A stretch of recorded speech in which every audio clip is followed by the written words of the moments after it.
همه دنبال بهترین پیتزای تهران، ولی تا حالا با خودت فکر کردی بهترینش کدومه؟ سلام بچه‌ها، من حمیدم و به اولین اپیزود ارزش داره یعنی خیلی خوش اومدید. امروز قراره چند تا از پیتزا فروشی‌های تهران که بریم و غذاشون رو با هم تست کنیم.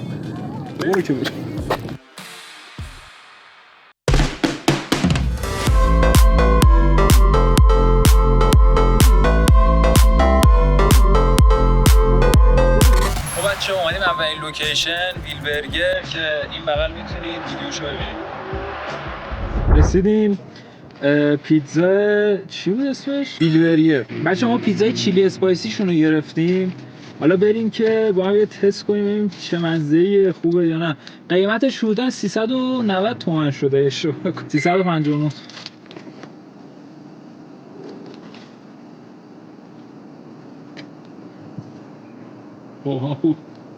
خب از 1 تا 10 بهش چند میدی؟ 8 9 راحت میگیره جی. یه تستم خودت بزن. 8 یا 9؟ 9 8 و نیم فیکس 8 و نیم. یه تست بزن. خدای خوب نیست؟ آجی خیلی خوبه. یه مزه دودی طور میده. آره خیلی خوشمزه است. خیلی خوشمزه است. میشه بهش 7 داد. تو 7 میدی؟ آره من 7 نه 8. من همون 8 میدم.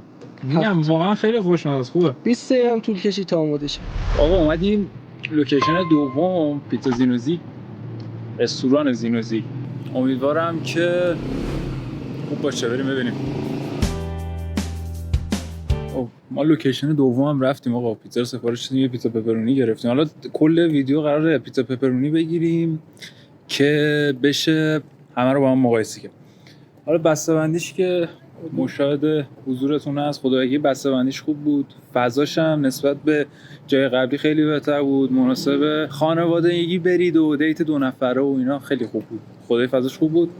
بعد کافه هم داشت، شیک متنوع و قهوه اینا میتونی سفارش بدید. من که شیک شکلات خوردم، خوب بود.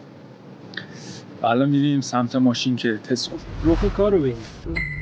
با دل روح آدم بازی میکنه واقعا. ما میریم برای آچ اول به سلامتی. نظرت؟ خوبه، بد نیست. مزه سس گوجه فرنگی میده. آره دقیقاً مزه سس گوجه فرنگی میده. بخوام بهش نمره بدم خدایی از 10 6. درسته پپرونی ولی تون نیست. آنچنان تندی. یه کوچولو مزه تندی میزنه. من 6 میدم. تو چند میدی؟ نظرت؟ رب گوجه داره. 5 میده. انگار اصلا با گوجهش قالبه. نه خوبه بعد همون 6 رو میدم. قبلی خیلی کیفیتش بهتره. ولی بسته‌بندی شیک‌تر بود. این بسته‌بندی شیک‌تر بود، کیفیتش هم خوبه. فضاش هم خوب. فضاش هم خیلی خوبه. بریم اینو بخوریم، بریم لوکیشن بعدی میبینمت.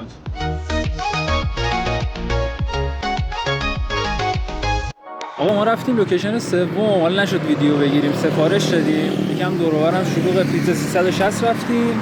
خدایی جاش خوب بود برای شعبه پونک، جاش برای نشستن خدایی خوب بود. کلا بسته‌بندیش هم دارید می‌بینید. حالا بریم که تستش کنیم. اوه حاجی چقدر تاریک شد.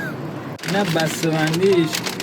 راستی یه چیزی راجع به قیمت غذا من بهتون بگم. قیمت پیتزا پپرونی که ما گرفتیم 359 تومن شد. 35900 هم مالیات روش خورد که کلا در اون 394000 تومن. بریم باز کنیم دیگه.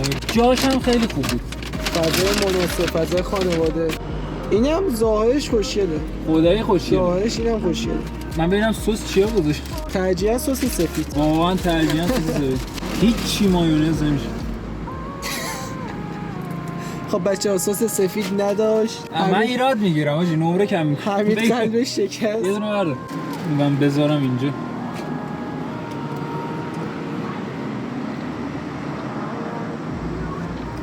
خدایی خوبه. من نمره 8 میدم بهیم. هم تنده هم پپرونی، فقط یکم پنیر سیاه‌تر قالبه. تندیش بیشتره. آره تندیش نسبت به رب گوجهش کمتره.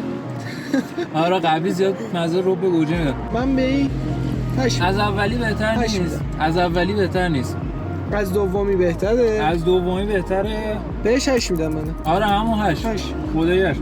ولی بچه اولیه رو باید یکم نمرهشو بالاتر میشه. اولیه رو پایین دادیم بچه. بعد اولی مربع بود، دومی دایره بود، اینم مثلثه. اشغال هندسی داریم. آره همه نه الان بعدی 6 سالی. آها راستی بچه قرار پیتزا بعدی و هوش مصنوعی بهمون پیشنهاد بده. قرار بریم از چت جی پی تی بپرسیم کدوم پیتزایی که تو تهران از نظر کیفیت بهتر است، همه بهتر. بعد قرار بریم اونجا. میبینمتون. اومدیم سر لوکیشن آخر خاتون. پیتزا خاتون. قیمتش خوب بود. بسته‌بندیشون هم خوبه. حالا منتظریم پیتزای ما اومده شه. بریم شیش. خدایی قبلی خوب بود مزه‌اش. با اولی. ببین 360 خوب بود. 360 همه چیش متعادل بود. قبول دارم. ولی مثلا اون یکی مثلا اولی بسته‌بندیش خوب بود. بسته‌بندیش خوب نبود، مزه‌اش خوب بود. ولی آره سسش تند بود. سس مخصوصی داره. ولی 360 مثلا همه چیش خوبه. همه چیش متعادل بود. پپرونیش هم واقعا پپرونی خیلی خوب. دومیش هم مزه رب میداد. داره املت پپرونی. همون املت پپرونی پدرمون داد. آره حاجی بچه‌ها ما از ساعت 1 اومدیم چون اولین ویدیو چنلم بود. از ساعت 1 اومدیم گفتیم بگیم یه ساعت اینترو طول کشید. الان ساعت 10 و 8 دقیقه است. 10 و نیم هم پارکینگ میبنده. وای اینجا هم بچه‌ها فلک دوم صادقی است. خاتون. این تو فضاش هم خوب. خدای فضاش خیلی خوب. برای اینکه تو سالن نشستید. مثل کوروش مال ایران مال. فضاش هم چی فضاییه.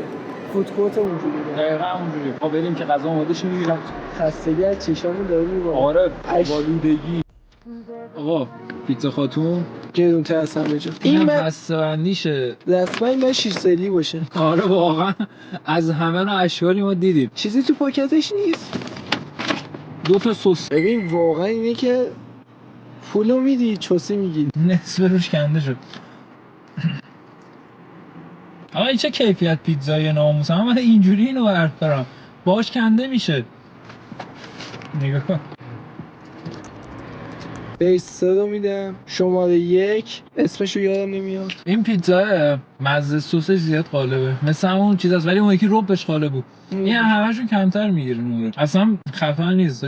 نمیارزه واقعا نمیارزه اصلا. و حد نسبت به اون یکی ها خیلی کمتر بود. یه بار دیگه ظاهرش رو مزه سس حاجی خدا مزه کلا مزه سس میده. سس و فلفل. به این چند دادی؟ من به 3 میدم. من هم 3 میدم.